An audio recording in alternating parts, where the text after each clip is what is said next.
여러분 혹시 치믈리에라는 대회를 들어보신 적이 있습니까? 소믈리에가 아니라 치믈리에. 치킨 감별 하는 테스트였는데요. 굉장히 많은 사람이 몰려가지고 화제가 됐었죠. 저도 우연찮게 신문에서 보다가 그 기사를 보고 굉장히 깜짝 놀랐습니다. 아, 치킨 맛을 이렇게 감별하는 이런 대회가 있구나. 그 대회를 혹시 주최한 데가 어딘지 아십니까? 배달의 민족, 즉 우아한 형제들에서 주최를 했었습니다. 굉장히 많은 사람이 모였고 화제가 됐었죠. 그래서 그 회사의 어떤 마케팅 이런 것에 굉장히 관심을 가지게 됐는데 어느 날 서점에 보니까 그 회사의 마케터 하시는 분이 쓰신 책이 있더라고요. 네, 마케터의 일이라는 책인데 오늘 제가 소개해드리고 싶은 책은 바로 마케터의 일이라는 책입니다. 내용이 궁금하신 분 계속 봐주세요.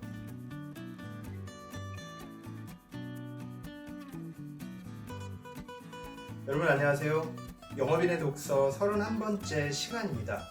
오늘 제가 소개해드리고자 하는 책은 배달의 민족의 장인성 CBO님이 쓰신 마케터의 일입니다. 우아한 형제들 배달의 민족 여러분 아시죠? 예, 그 회사에 그 치프 브랜드 오피서라는 직함을 갖고 있는 장인성님이 쓰신 책인데 책 판형도 좀 이렇게 크지 않고요. 책도 얇습니다. 근데 좀 뭔가 생각해보게 하는 영업인으로서도 좀 참고가 될 수 있는, 엄밀하게 말하면 영업과 마케팅은 좀 다른 영역이긴 하지만 참고될 만한 영역이 내용이 있어서 오늘 그 내용을 좀 말씀드리고자 합니다.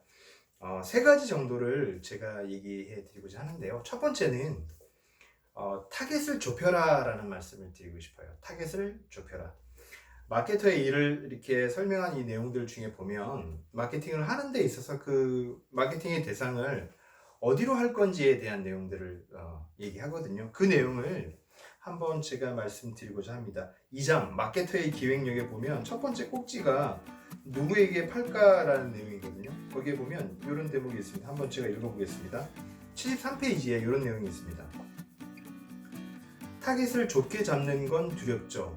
파는 사람은 보통의 많은 사람들에게 팔고 싶다고 생각합니다.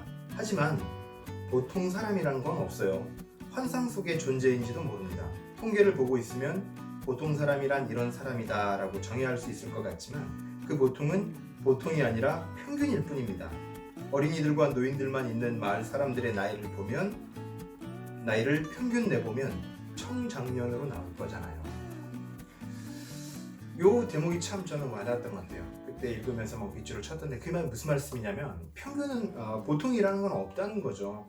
여러분 다다익선이란 말이 있지만 실제 우리가 마케팅이든 영업이든 타겟을 명확하게 하는 게 좋다라는 겁니다. 우리가 그 강한 고객을 구분할 때 막연하게 난 누구라도 만나서 상담하겠다라는 것보다는 나는 법인을 만나겠다. 나는 의사를 만나겠다. 나는 맞벌이 교사분, 그러니까 선생님들을 만나겠다. 공무원을 만나겠다. 이렇게 타겟이 정해져 있는 게 훨씬 유리하다는 거죠. 그럴 때 그 분야에서 전문성이 생기는 거거든요. 25세에서 35세 기혼 남성을 만나겠다. 미혼 여성을 만나겠다. 이렇게 타겟을 정할 때 훨씬 그 분야의 전문가가 될 수 있다. 그래서 첫 번째 메시지는 뭐다? 타겟을 좁혀라 라고 얘기하고 싶고요. 이 책에 얻었던 두 번째 얘기는 뭐냐면 유도탄 이론입니다. 유도탄 이론은 뭐냐면 정확하게 계산해서 목표점을 딱 계산해서 쏘라는 게 아니라 대충 쏘고 왼쪽인지 오른쪽인지 동서남북인지만 정해서 대충 쏘고 날아가는 동안 그 좌표를 계속 수정하라는 거죠. 거기에 대한 어떤 그 내용 3장 마케터의 실행력에 나오는 내용인데 제가 131페이지에 한번 그 내용을 읽어보겠습니다. 이렇게 되어 있습니다. 네이버에서 일하면서 배운 것이 많은데요. 그중 하나가 이혜진 의장의 유도탄 이론이었습니다. 변화가 빠르고 수많은 서비스들이 무한 경쟁을 하는 IT 업계에서 우리는 유도탄을 쏘듯 일해야 한다는 이야기. 분출을 다투는 상황인데 정교하게 계산한 뒤에 쏘려다가는 미사일에 얻어맞는다. 자료 수집하고 풍향 계산할 시간이 없다. 동쪽인지 서쪽인지 방향만 맞춰서 일단 빨리 쏘고 목표물의 정확한 위치는 날아가는 동안 계산해서 계속 조정해야 한다는 메시지였어요. 전 이 말이 참 와닿았어요. 그 IT 분야는 뭐 특히 그렇겠지만 사실 요즘 시대에는 거의 대부분의 분야들이 굉장히 빠르게 변화가고 있지 않습니까? 그런 상황이다 보니 정확하게 목표점을 계산해서 이렇게 해봐야 바뀌어 있을 확률이 높다는 거죠. 그러니까 대충 동쪽인지 서쪽인지 방향만 보고 유도탄 이론 때려놓고 발사해 놓고 가면서 조정을 해간다는 마케터의 실행력, 즉 마케터가 백날 앉아서 계획만 세울 게 아니라 실행해 놓고 수정해 간다는 이 말이 또 저는 와닿았고요. 영업인도 마찬가지일 것 같아요. 그죠? 그 말이 와닿았고요. 그래서 세 번째는 그 매력이 능력인 시대라는 얘기를 좀 하고 싶어요. 매력이 능력인 시대. 그 대목을 먼저 한번 읽어보겠습니다. 166페이지에 그 내용이 있거든요. 그래서 그 내용을 제가 먼저 한번 읽어보겠습니다. 그래서 매력은 능력이 됩니다. 특히나 협업이 중요한 조직에서는 많이 아는 사람보다 매력 있는 사람이 더 소중합니다. 우리는 모두 매력 있는 사람이고 매력을 더 갈고 닦아야 합니다. 매력이 능력이라는 문장은 왠지 모르게 부정하고 싶은 느낌이 들기도 합니다. 예쁘고 잘생긴 사람이 일도 안 하면서 무임승차하는 것 아니냐? 사내 정치 이야기 아니냐? 하면서요.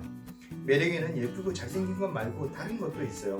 물론 외모는 매력의 꽤 중요한 요소이지만 다행히 직장인의 매력, 동료의 매력에는 외모가 큰 영향을 미치지 않습니다. 외모 때문에 처음에 잠깐 호감이 생기기도 하지만 결국 우리가 동료를 좋아하는 건 다른 이유잖아요.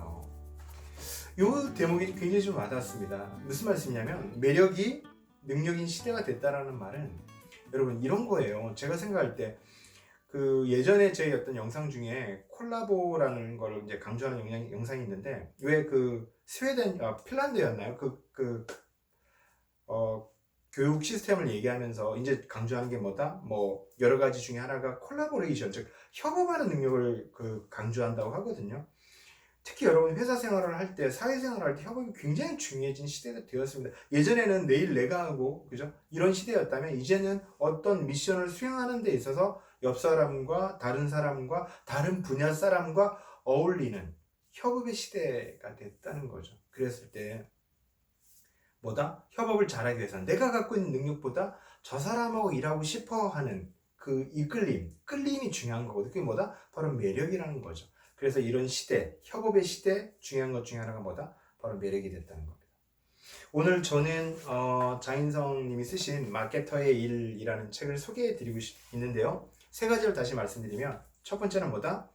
마케팅이든 영업이든 타겟을 좁혀라. 즉 당신의 어떤 시장을 좁혀라 라는 말씀을 드리고 싶고요. 두 번째는 스피드의 시대에 정확하게 계산하지 말고 유도탄을 쏟아내라. 즉 유도탄 이론, 그거를 말씀드리고요. 세 번째는 뭐다? 매력이 능력인 시대, 협업이 중요해진 시대, 다른 사람들과 협업을 잘하기 위해서는 매력이 중요해졌다. 이런 말씀을 드릴 수 있을 것 같습니다. 오늘 제가 소개해드렸던 책은 마케터의 일이라는 책이고요. 네, 다음 시간에 더 알찬 내용으로 또 찾아뵙도록 하겠습니다. 다음 시간까지 건강하세요. 오늘 내용은 괜찮으셨어요? 앞으로도 빠르게 영상 받아보실 분은 가운데 있는 구독 버튼 클릭해 주시고요. 화면 좌우에 있는 관련 영상과 추천 영상 함께 보시면 많은 도움 되실 겁니다. 그럼 다음 시간에 더 알찬 방송으로 찾아뵙겠습니다.